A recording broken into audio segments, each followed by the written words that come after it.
What is up, everybody? Mark on the mic here. Jim is absent today, but that does not change the fact that we have 10 minutes to talk about velvet scouting. Now, if you're a deer hunter, that doesn't mean that deer season is necessarily limited to that finite time when you're actually getting to be out in the woods or in the field with your bow or your rifle, your muzzleloader, or whatever implement, whatever legal implement that you're choosing to pursue these amazing, amazing critters.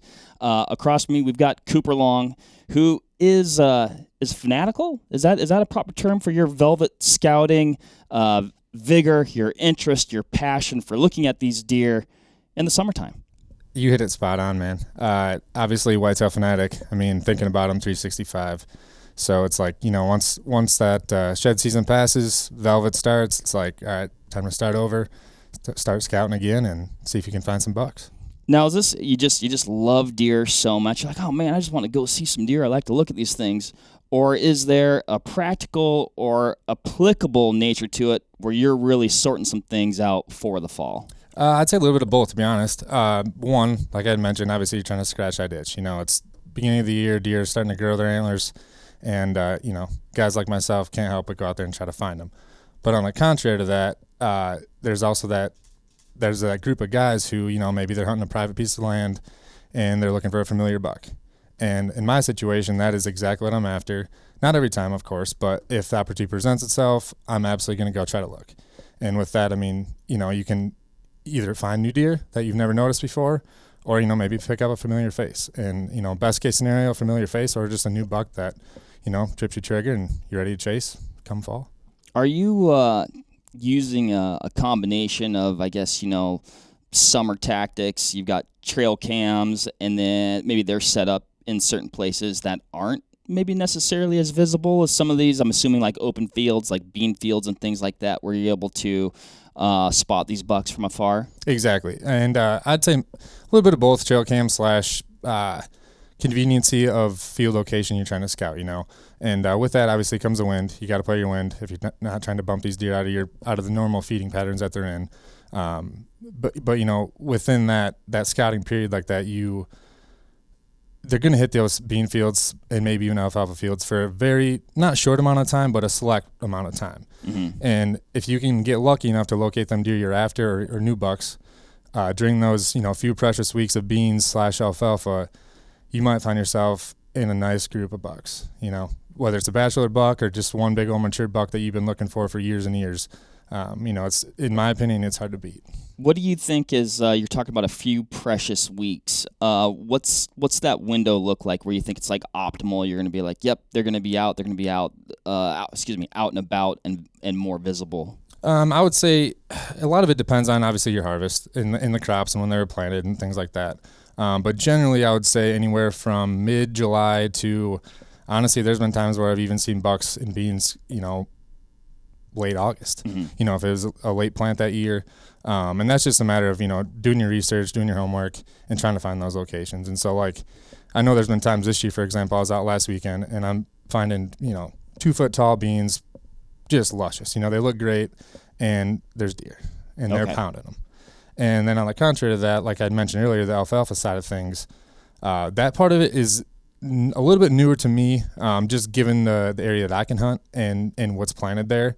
But just driving around these last couple of weeks, I've been seeing deer in both beans and alfalfa. And those precious 2 hours right before dark is when that's the money time. That's what I was going to ask. Time-wise, it seems like, evenings are kind of a better play. And, yeah, like that last 2 hours is just like that magic time. Absolutely. And it's right now it's hot. It's 85, 90 degrees.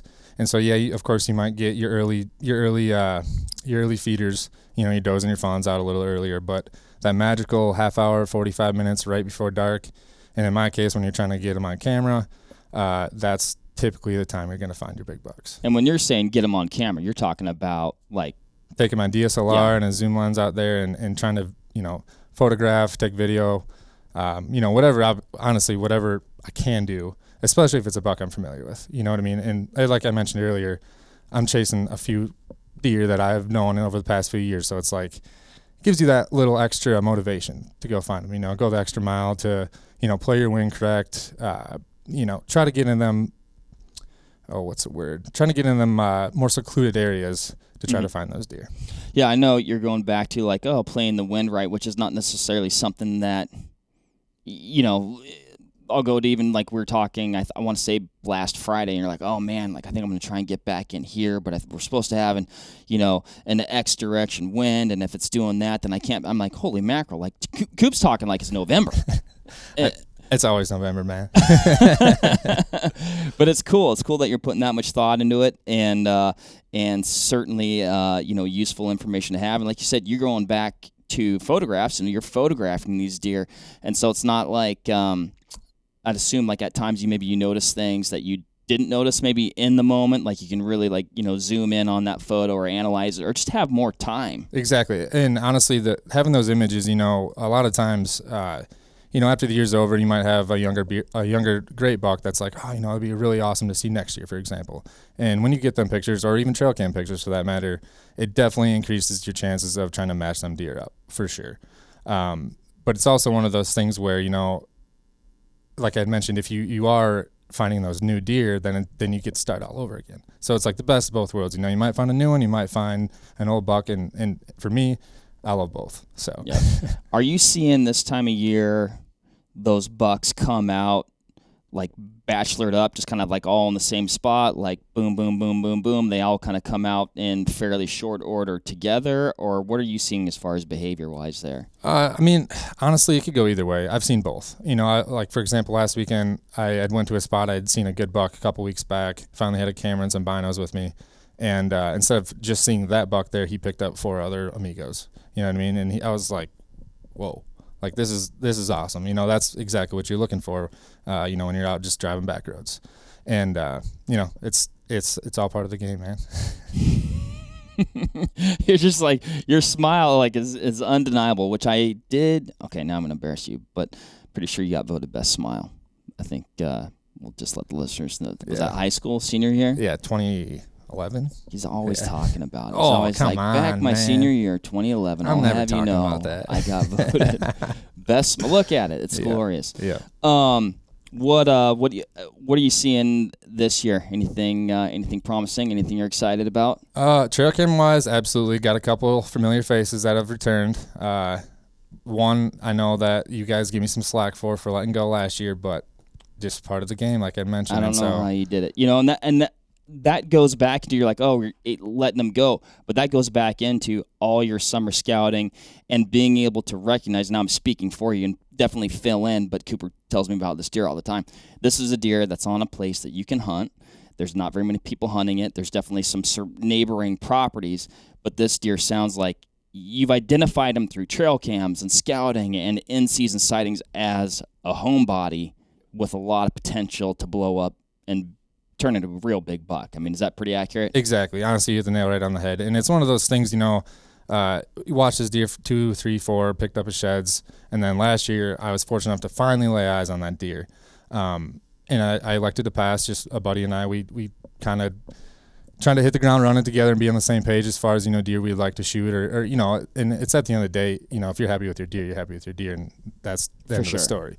But kind of going back to, how we had mentioned he's a homebody, right now where they're at in their summer patterns may also not be where they are come opener. You know what I mean? Mm-hmm. And I've seen it numerous times where you'll watch these velvet bucks, week after week after week in a generally the same pattern, but it's like soon as that velvet strips, they disappear for a little bit, and then it almost starts all over again.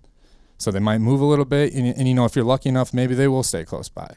But it's definitely one of those tactics you can definitely use, especially if you're like Wisconsin, where we have September 15 opener. Mm-hmm. So we're fairly early in the year for an opening bow season, and so with that you definitely can increase your odds of getting on that deer early season before that rut hits, before he opens up his range, all that sort of stuff.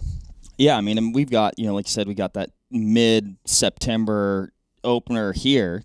There's some states that have, I guess similar terrain features or open egg fields that have, a September 1 opener. I mean, there's probably some stuff that's might even be earlier than that. You look at states like Kentucky or something like that. Yeah, I think Nebraska's fairly early too. So. Nebraska's a September 1 now. That used to, not that long ago, it was pushed a little bit back. So, then I feel like here, that mid-September, you're just on the cusp of kind of like that transition, right? You can definitely get that first week as you can get them on their early summer patterns. Of course, I've never really had a ton of success. Opening day, I saw a real nice buck last year. That's probably about the closest I've come. But had a 2-point come by, which a little later in the season, maybe it'd take a little heat. Right.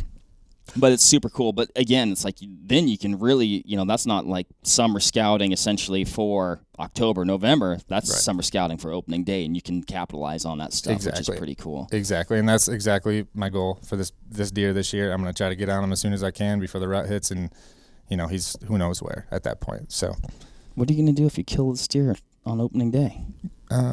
Celebrate. Go to Nebraska. Go to the next state. Go to the next one. That's the goal.